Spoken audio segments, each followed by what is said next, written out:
الشيطان الرجيم بسم الله الرحمن الرحيم السلام عليكم السلام عليكم مساء وزوجنا وجه الله دال مكش ماشي دول شو دال أشعار بأخنيقة ويتان غوشة خيزر الله دال شيء دعاء دول بوصلنا أنا نحشو أنا بيد يعدول بسندلا. Для начала своего слова я хочу еще раз поблагодарить организаторов данного форума и также поблагодарить наших гостей, которые прибыли с разных стран мира, Европы. И в частности, я еще раз приветствую Аллу, нашего верного друга, который сегодня находится, также страна ее находится в войне, но несмотря на это, она прибыла сюда на нашу конференцию. Приветствую и еще раз благодарю Аллу. Также по этому поводу сегодня прибыли сюда бойцы отдельного батальона особого назначения в иностранном легионе Украины, майор Хусейн Джамбетов и капитан Мурат.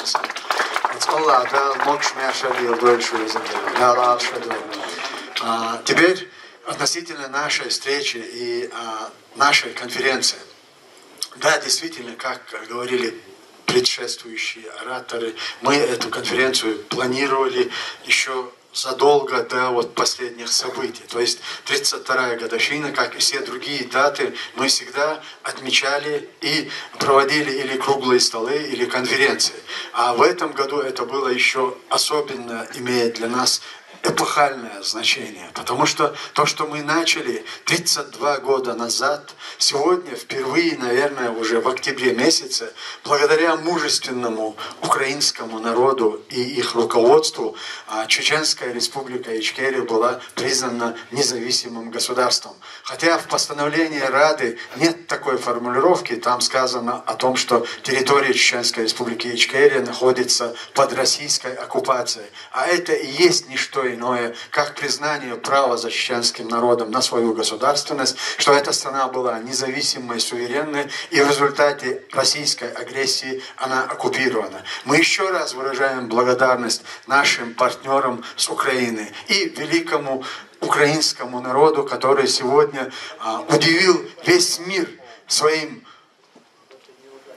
волей к свободе, своим бесстрашием и готовностью пожертвовать ради свободы и ради независимости. Это пример всему человечеству, как нужно бороться за свою независимость, как нужно жертвовать собой ради своего государства и ради свободы, и ради будущего своих потомков. И мы, конечно, то, что сегодня происходит в Украине, это не началось 24 февраля 2022 году. Это началось задолго до этого. Это началось 11 декабря, отдельно, если взять отдельную дату, 11 декабря 1994 году, когда указ Ельцина был подписан о начале агрессии против чеченского государства и против чеченского народа. И с этого времени безнаказанность и вседозволенность привели к тому, что сегодня эта страна в лице Российской империи представляет угрозу всему человечеству.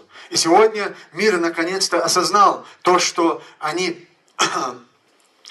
на что они закрывали глаза все последние 30 лет, когда происходило убийство и чеченского народа, и грузинского народа, и азербайджанцев, и ингушей, и многих других национальностей, которые подвергались со стороны России геноциду.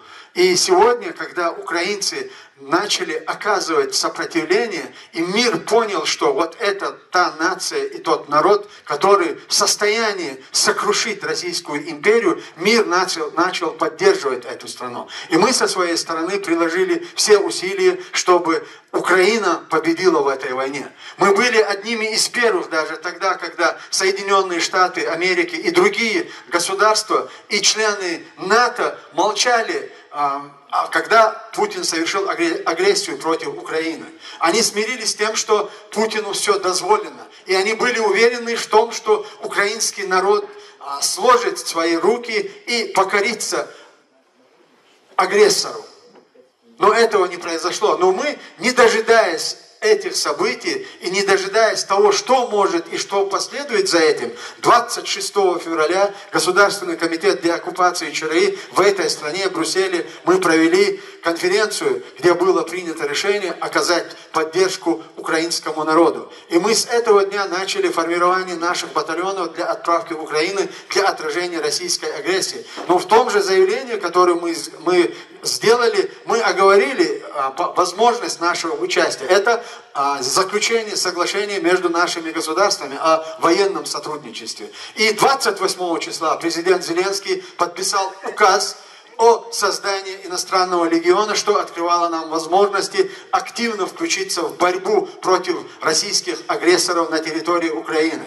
И с этого дня мы практически начали принимать активное участие и в отражении российской агрессии, и в формировании наших батальонов. То есть было заключено межведомственное соглашение между нашими структурами, Министерством обороны Украины и Министерством обороны Чеченской Республики Ичкерия. 2 марта это соглашение было подписано. С этого времени мы начинаем новый этап взаимоотношений России и Украины. Как говорил великий сын чеченского народа, легендарный первый президент Чечни Джохар Дудаев, солнце свободы для Кавказа взойдет в Украине. И мы стали свидетелями этого. И сегодня не только чеченский народ, но и все страны и народы, которые хотят освободиться от российского ига, подключаются, начинают поддерживать и украинцев, и чеченцев.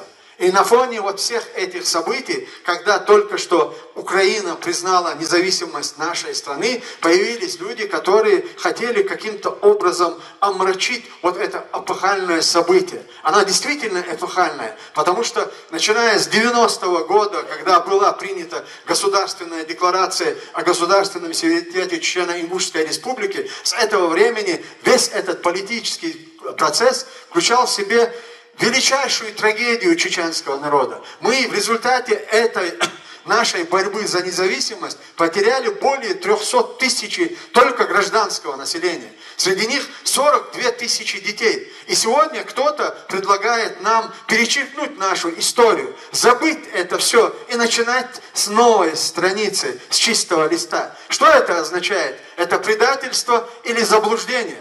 До вчерашнего дня я хотел верить, что это заблуждение. Но вчера абсолютно очевидным стало то, что 17 человек своей волей решили перечеркнуть нашу историю. Героическую историю чеченского народа, поставив мировое сообщество перед дилеммой признать за чеченским народом право на свою независимость, право требовать и призывать к ответственности военных преступников за совершенные преступления, или же сегодня, доверившись вот этим сегодняшним новоиспеченным политикам, сказать, что да, вот с сегодняшнего дня начинается этап борьбы чеченского народа. Нет, дорогие мои, чеченский народ заплатил слишком большую цену за эту свободу и за независимость, с тем, чтобы смириться с вашими авантюрами и манипуляциями чеченского общества. И в данном случае чеченское общество этому не подвержено.